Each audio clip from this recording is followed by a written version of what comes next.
નમસ્કાર, આપનું હાર્દિક સ્વાગત છે એજ્યુકેશન ગુજરાતી ચેનલમાં. આજે આપણે ધોરણ 5માના ગણિત વિષયનો 10મો પાઠ, 10મો અને 100મો ભાગ આ પાઠનું નામ છે. આ પાઠનું સ્વાધ્યાય પોથીનું સંપૂર્ણ સોલ્યુશન વિડીયો માધ્યમ શીખવાનું છે. ચેનલ પર નવા વ્યૂ ચેનલ સબસ્ક્રાઈબ કરી વિડીયો ગમે લાઈક શેર કરી. પહેલાં છે 10મો ભાગ. હવે 10મો ભાગ કઈ રીતના, તો કે 1 સેમીના 10 મીમી થાય, બરાબર. તો એ પહેલી ખાલી જગ્યા આપણે એનો એક આપણે માપ છે 1 સેમીના 10 મીમી. બીજી તો કે 1 સેમી એટલે કે 8નો 10મો ભાગ એટલે કેટલા મીમી, તો 10માંથી 8 એટલે કે 8 મીમી થયા. ત્રીજું 1 સેન્ટીમીટરનો 10મો ભાગ એટલે 1 મિલીમીટર થાય, તો કે હા, સાચો જવાબ છે. ત્યારબાદ ચોથું છે 6 મીમી એટલે કેટલા સેન્ટીમીટર, તો 6/10 એટલે કે 10નો છઠ્ઠો ભાગ એટલે કે 6/10. પાંચમી એટલે કે 0.1 સેન્ટીમીટરને કેમ વચાય, તો કે 0.1 સેન્ટીમીટર. છઠ્ઠું 1 સેન્ટીમીટરનો 5/10મો ભાગ એટલે કે 5 મીમી. સાતમું 3 મીમી એટલે કે 1 સેન્ટીમીટરનો 30મો ભાગ, તો વિધાન ખોટું છે, ત્રીજો ભાગ થઈ, બરાબર, 30મો ભાગ થઈ. આઠમું છે દરેક ચિત્રમાંથી એના સેન્ટી અને મિલીમીટર લખેલા છે. તો ચક્રબળના છે 2 સેન્ટીમીટર 9 મિલીમીટર, પેન્સિલના છે 4 સેમી 7 મીમી, પુટપટીના છે 6 સેમી 7 મીમી અને સંચાના છે 2 સેમી ને 3 મીમી.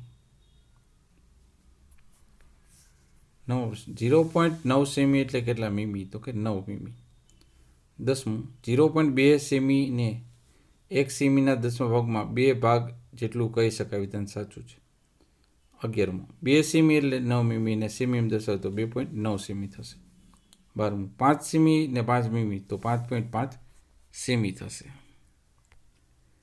13મો પ્રશ્ન 2 સેમી 2 મીમી એટલે ટોટલ મીમી કેવા હોય તો 22, તો વિધાન સાચું થશે. 30.5 સેમી છે તો 30 સેમી ને 5 મીમી થશે. 15મું જો તમારી નાની ફૂટપટ્ટી 150 મીમીની હોય તો 15 સેમીની કહેવા, વિધાન સાચું છે. 44.5 સેમી એટલે કે 44 સેમી ને 5 મીમી થાય, વિધાન સાચું છે.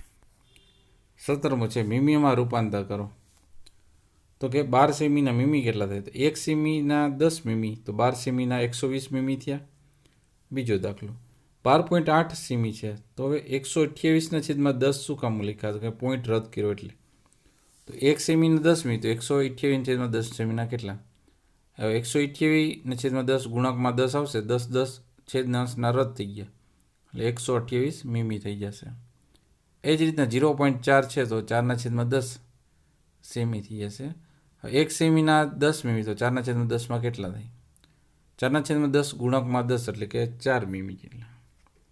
8મો દાખલો સેમીમાં રૂપાંતર કરવાનું છે, તો અહીંયા 10 મીમીના 1 સેમી તો 5 મીમીના કેટલા, 5/10 એટલે કે 0.5 સેમી. 10 મીમી એટલે 1 સેમી થઈ જશે, એ તો સીધું છે. અને 57 મીમી એટલે 10 મીમીના 1 સેમી તો 57 મીમીના કેટલા, 57/10 એટલે 5.7 સેમી. હવે 19મો દાખલો છે, તમે જુઓ તો 25.4 સેમી છે, તો આપણે એ રીતે સિસ્ટમથી હાલીએ તો કે આગળના છે પૂર્ણાંક સંખ્યા છે એટલે 25 સેમી થઈ ગયા. 4/10 શું કામ લીધું, 0.4 છે એટલે, તો 4/10 ગુણકમાં 10 કરી એટલે 4 મીમી છે, તો 25 સેમી ને 4 મીમી જવાબ આવ્યો. એ જ રીતનામાં 135 સેમી ને 9 મીમી જવાબ આવશે. હવે સરવાળા કરવાનો દાખલો સિમ્પલ છે, પોઈન્ટની નીચે પોઈન્ટ ગોઠવવાના પહેલાં. જે 0.3 વત્તા 0, બીજો દાખલો છે 0.3 વત્તા 1.3 છે, તો 0.3 વત્તા 1.3 એટલે કે 3 ને 3 6, પોઈન્ટની નીચે પોઈન્ટ અને 1 નો 1, બરાબર. આ રીતના વ્યવસ્થિત ગોઠવીને દાખલા પોઈન્ટની નીચે પોઈન્ટ રાખીને કરો થઈ જશે. એ જ રીતના સિમ્પલ છે બાદબાકી, બરાબર. પોઈન્ટની નીચે પોઈન્ટ ગોઠવી અને આપણે સિમ્પલ બાદબાકી જ કરવાની છે. ત્યારબાદ 22મો પ્રશ્ન છે, સમબાલેખ ઉપરથી અનુમાન સેમીમાં અને માપન સેમીમાં કરીને લખવાનું છે, અહીંયા લખેલું છે.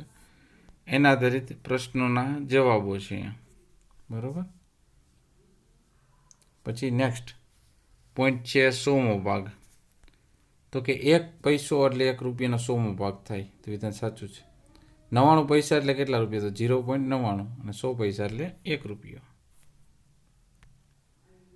ત્યારબાદ અહીંયા ABC કોલમ એકબીજાને જોડી છે. દાખલા તરીકે 5/10, 5/100 રૂપિયા છે તો 5 પૈસા જ થયા, બરાબર. 5 પૈસા એટલે કોણ? તો કે 0.05 રૂપિયા.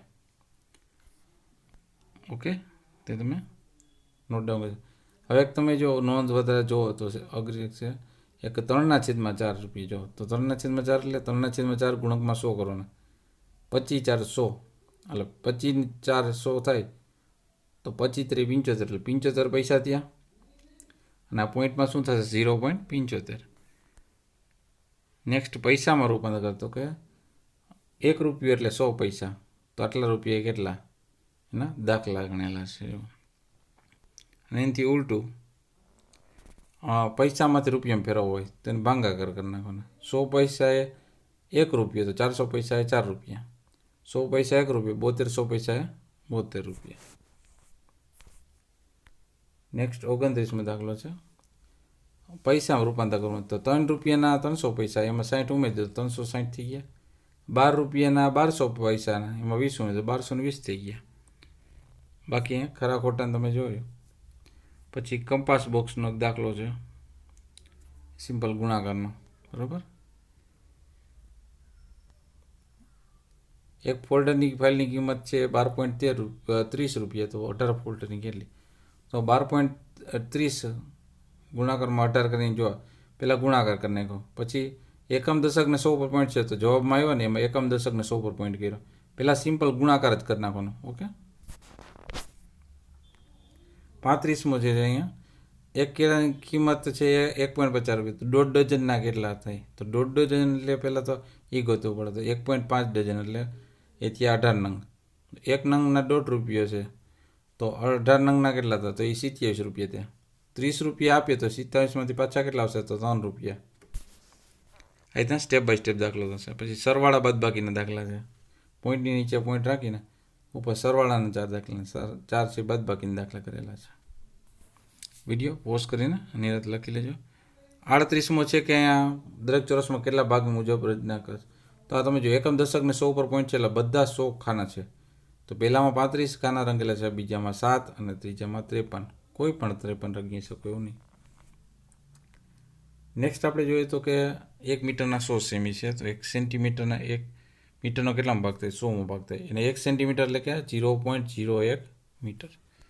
હવે 1 મીટરના 100 સેમી થાય, તો 11 મીટરના 1100. એ રીતના 3 બીજા દાખલા ગણેલા છે. અને મીટરમાં રૂપાંતર કરવામાં એટલે કે ઊંધું, એનાથી ઉલટું, કે 100 સેમીના 1 મીટર, તો 380 સેમીના કેટલા? તો 1 મીંડું રદ થઈ ગયું. 38/10 એટલે કે 3.8 મીટર. પોઈન્ટમાં જોવો છે. આ 445/100 આવ્યો જો ત્રીજામાં, તો પોઈન્ટ ક્યાં આવ્યો? 4.45 મીટર આવ્યો.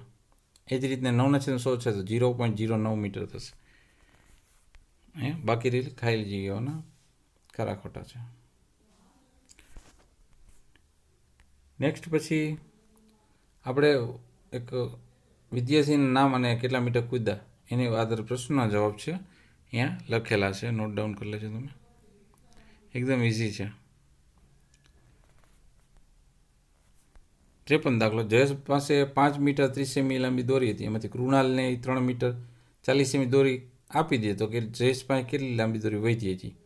તો પહેલાં તો દોરી છે ને એ સેમી ફેરવી નાખો. 5 મીટરના 30 સેમી ફેરવે તો 5 મીટર એટલે 500. 30 મીટર 30 સેમી પાછું પ્લસ કરો તો 500 સેમી વત્તા 30 એટલે 530 થઈ ગઈ. કૃણાલને કેટલી આપી દીધી? તો 3 મીટર 40 સેમી, તો 3 મીટર એટલે 300 સેમી, અને 40 પ્લસ એટલે 340.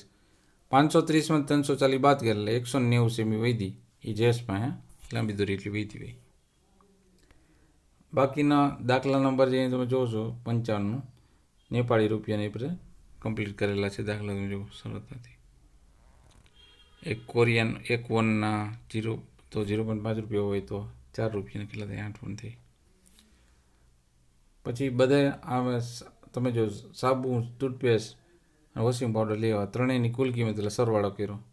એને 500 નોટ આપી, તો 500 નોટ પાછા કેટલા આવશે? તો 500 નોટમાંથી બાદ કરેલા ₹269.50 પાછા આપશે. નેક્સ્ટ આપણે એના પછી જોઈએ તો એક શહેર આપી દીધેલા છે એના તાપમાન એ પાસે, એમાં પછી પ્રશ્નના જવાબ આપેલા છે. અહીં તમે દાખલા જોશો તો બીજાનો એક દાખલો થશે અને 5મા નંબરનો દાખલો એ બતાવેલો છે. બાકી તો ઇઝી જ છે બધા. ત્યારબાદ 61મું છે, અમદાવાદ તાપમાન 40°C છે, ભાવનગરનું 2.5 ઓછું હોય તો કેટલું થશે? તો 40°C માંથી 2.5 બાદ કેટલા? 37.5°C ભાવનગરનું તાપમાન થશે. નેક્સ્ટ પછી ચડતા ક્રમ ઉતરતા ક્રમમાં સંખ્યાઓ ગોઠવી. ચડતા ક્રમમાં નાનેથી મોટી સંખ્યા, ઉતરતામાં મોટેથી નાની સંખ્યા કરવાની. ઓકે. પછી પ્લસ ઓર માઇનસ કરેલ છે, ખાલી જગ્યાઓ છે. આ બધાના દાખલા પણ વધારાના એ તમે આપેલા છે. જુઓ દરેકના દાખલા, આ બધે તમે આ જે ખાલી જગ્યાઓ છે ને દાખલાઓ અહીંયા આપેલા છે, તો ખાસ નોટ ડાઉન કરી લેજો જેથી તમને સરળતાથી યાદ રહે. તો આ તો આપણે આ પાઠનું સ્વાધ્યાય પોથીનું સોલ્યુશન. જોતા રહો એજ્યુકેશન ગુજરાતી ચેનલ, શીખતા રહો. થેન્ક યુ, આભાર.